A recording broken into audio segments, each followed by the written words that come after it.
What if I told you that there's a Latin American country whose leaders have been condemned as dictators, are close allies of Maduro, and were previously described as enemies of humanity by American Secretary of State Marco Rubio, yet for all intents and purposes has successfully slipped under the radar of most geopolitical observers?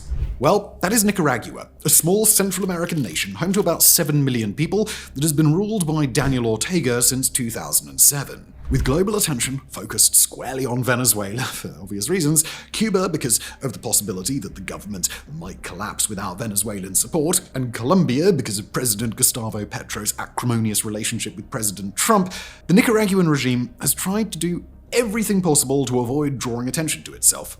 And for good reason. Nicaragua finds itself in an increasingly precarious position. For over 2 decades, it has been part of what former US National Security Advisor John Bolton dubbed the Troika of Tyranny, a triumvirate of leftist authoritarian regimes in the Western Hemisphere that includes Cuba and Venezuela. These 3 countries each have long supported each other economically, politically, and ideologically, creating a mutual support network that has helped each regime survive international pressure and internal dissent. That network is now crumbling. The dramatic capture of Maduro by US forces and the deepening economic crisis in Cuba have left Nicaragua as the last member of this alliance that's still functioning. However, whether that will be true for much longer is an open question, especially considering how Maduro's capture changes the regional calculus. Because if the events in Venezuela have taught the Nicaraguan regime anything, it's that decades of survival mean nothing when American special forces come knocking at your door. And the clock is ticking before the next knock in Latin America.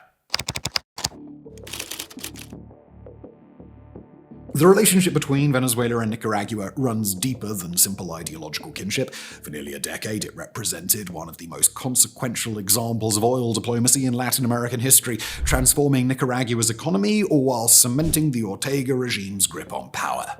When Venezuelan strongman Hugo Chavez swept to power in 1999, he envisioned using his country's vast oil reserves as a geopolitical tool to build a bloc of allies across the region. Nicaragua became a prime beneficiary of this strategy, especially after Ortega regained the presidency in 2007 after nearly 2 decades in opposition. The timing was perfect. Ortega needed resources to consolidate power and deliver on campaign promises, and Chavez needed reliable allies to counter American influence in the region. What followed was an arrangement so favorable it bordered on the absurd. According to Nicaraguan economist Adolfo Acevedo, between 2007 and 2016, Venezuela shipped $3.7 billion worth of oil to Nicaragua at insanely favorable terms. Managua had to pay just 50% of each shipment's cost within 90 days. The rest would be paid within 23 years at an interest rate of just 2%. That meant that with every oil delivery, Nicaragua was essentially receiving a long-term, low-interest loan. To put that in perspective, Nicaragua was getting a cheaper loan than the US government, which pays between 3 and 5% on its treasury bonds, which are basically IOUs issued by the government to borrow money. This, despite Nicaragua's economy being orders of magnitude smaller than America's. When the oil got to Nicaragua, it was sold at market price, and the enormous profit margin spurred a period of dramatic economic growth for the nation. Between 2007 and 2016, Ortega's government spent nearly 40% of oil proceeds to bolster ambitious social welfare programs, including microfinancing for small businesses, food for the hungry, and subsidized housing for the poor. These initiatives boosted the Nicaraguan economy, leading to an average GDP growth of 4.1% between 2007 and 2017. They also led to significant reductions in poverty levels that made Ortega and his Sandinista party extremely popular, and given that Chavez was experiencing nearly similar levels of popularity in Venezuela, the two were kind of like the Sonny and Cher of Latin American socialism. However, given how dependent Nicaragua had become on Venezuelan oil, all it would take for the good times to end was for Venezuela's economy to collapse. Historical spoiler alert, Venezuela's economy was about to do just that. The combination of plummeting oil prices and years of economic mismanagement under both Chavez and Maduro devastated Venezuela's oil industry. Production dropped from over 3 million barrels per day in the early 2000s to less than 1 million by the late 2010s. American sanctions accelerated the decline, and eventually oil shipments to Nicaragua had slowed to a trickle. Yet the relationship between Managua and Caracas didn't weaken, it evolved. With Venezuela unable to provide economic support, the partnership shifted towards something arguably more valuable: shared expertise in authoritarian survival.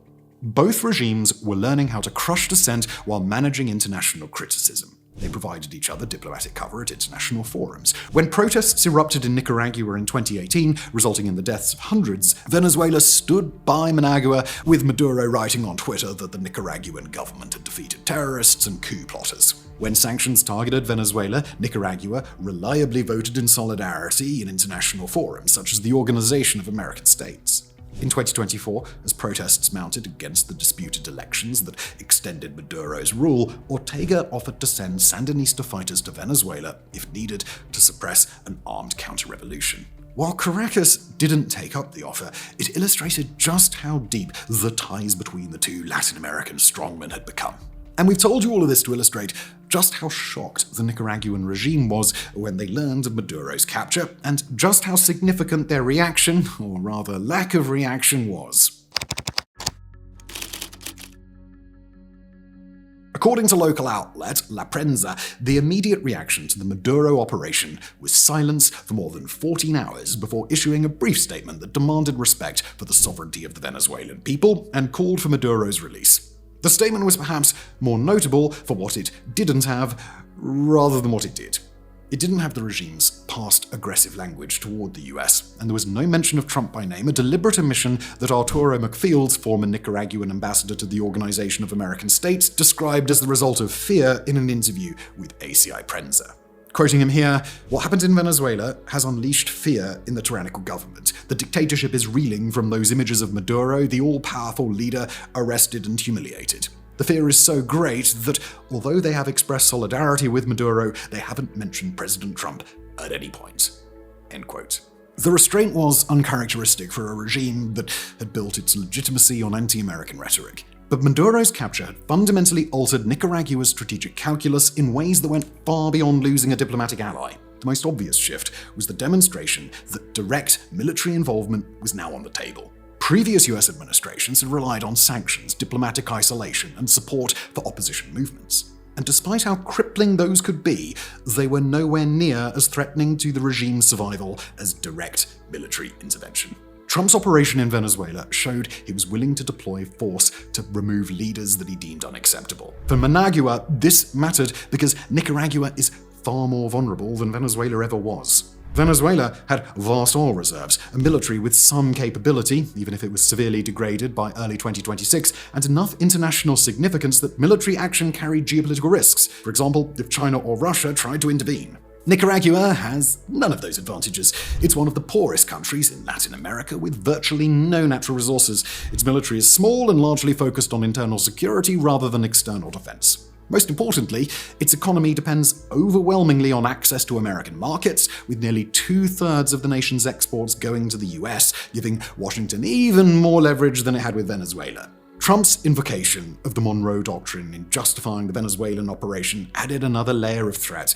The doctrine, which basically says that America is king in the Western Hemisphere and everyone else should kiss the ring, hasn't really been a part of Washington's foreign policy for decades. Trump has decided to bring it back, and we'll borrow a phrase from the president here, bigly. In the recently published National Security Strategy and in speeches following Maduro's capture, President Trump made it clear that the Monroe Doctrine, now reframed as the Monroe Doctrine, would be guiding Washington's relationship with its regional neighbors. For the Ortega regime, this represented a complete breakdown of the assumptions that had guided its survival strategy. The calculus had always been that repression at home was tolerable as long as it didn't escalate to the levels we have witnessed in Iran, because fundamentally, the days of American intervention in Latin America were over. The regime's immediate response to Maduro's capture revealed just how thoroughly it understood this new reality. According to sources that spoke to La Prensa, Rosario Murillo, the wife of Daniel Ortega and his co-president, made several decisions meant to ensure the survival of the regime. The first was beefing up security around the presidential residence in the unlikely scenario that Washington wanted to have a 2-for-1 presidential capturing session. Next, she reduced Daniel Ortega's already limited public appearances even further. According to the outlet, many Sandinista militants had expected a public event on January the 10th, the anniversary of the family dictatorship, where Ortega would once again rail against the Yankees. However, that didn't happen, with the government citing Ortega's health. Additionally, Murillo has reduced the public appearances made by her son, Laureano Ortega Murillo, the regime's liaison with anti-US powers in China, Russia, and Iran.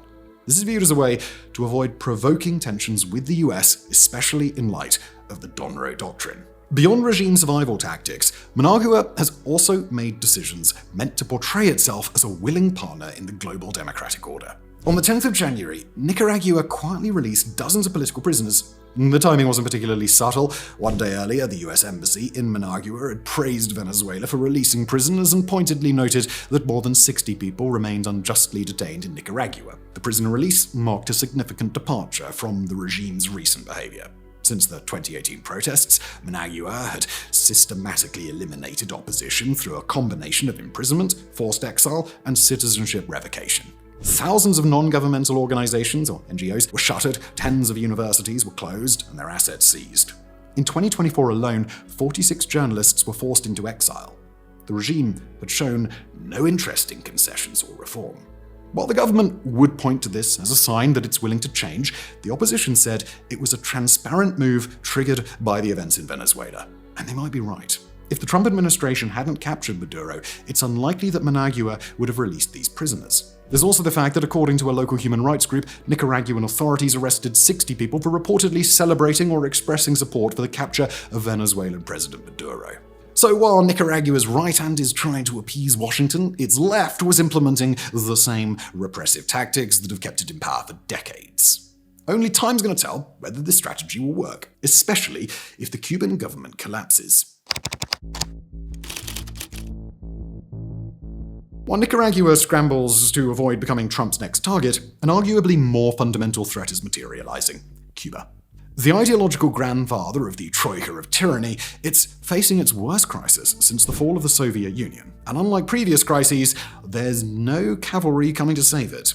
According to shipping data and internal PDVSA documents, Venezuela hasn't sent crude oil or fuel to Cuba in over a month. The shipment stopped even before Maduro's capture, falling victim to US blockades that effectively severed Cuba's primary energy lifeline. Venezuela had been supplying Cuba with roughly 35,000 barrels of oil daily, representing about half of the island's energy deficit. Without it, Cuba's economy is collapsing right now. The capital, Havana, once insulated from blackouts, now faces 10 hours or more without electricity every day. In other parts of the country, the blackouts can extend to 20 hours. The Trump administration understands the strategic and symbolic importance of Cuba's collapse and appears intent on accelerating it. Secretary of State Marco Rubio has explicitly stated that the head of the snake is Havana, signaling that the administration views Cuba as the primary threat in the region, not merely another member of the Troika. However, Trump has also left a door open. In recent statements, he has urged Cuba to negotiate a deal before it's too late, suggesting that unlike Venezuela, Cuba still has the option of a managed transition rather than a regime removal. The administration has made clear it wants Cuba to implement reforms or face the same fate as Maduro. For Nicaragua, how this plays out matters enormously.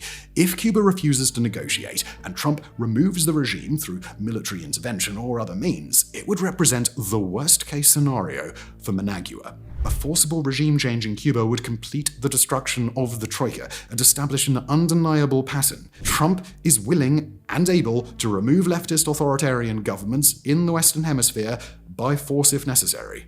The psychological impact would be devastating for the Ortega regime. Cuba has survived American hostility for over 6 decades. It weathered the Bay of Pigs, decades of embargo, the collapse of the Soviet Union, and countless assassination attempts. If even Cuba can't survive Trump's approach, what chance does Nicaragua have?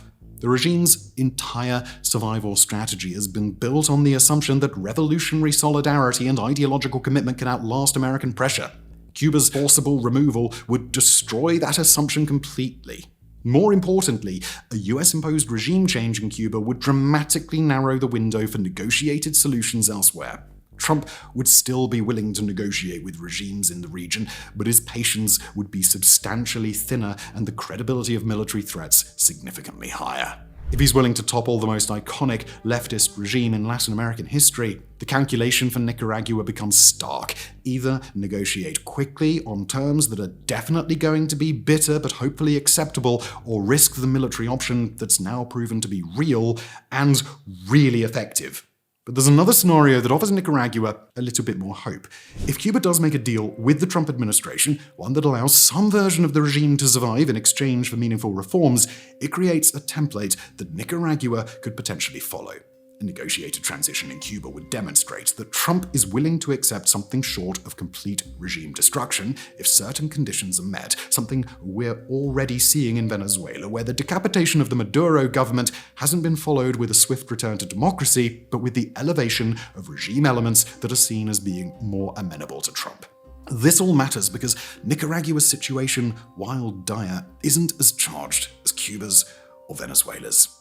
As several regional observers told Politico's senior foreign affairs correspondent Nahal Tusi, Nicaragua doesn't matter that much in domestic American politics, unlike Venezuela and Cuba, which have large populations of immigrants. Famously, Marco Rubio is the son of Cuban immigrants, and his upbringing, hearing stories of how socialism ruined Cuba, is often cited as part of the reason behind his hawkish views on Cuba and Venezuela.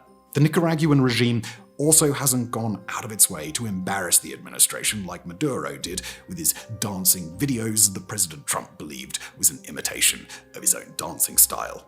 According to the observers who spoke with Tusi, all this taken together might just be enough to save the Ortega regime from Washington's wrath.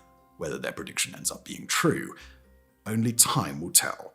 Thank you for watching.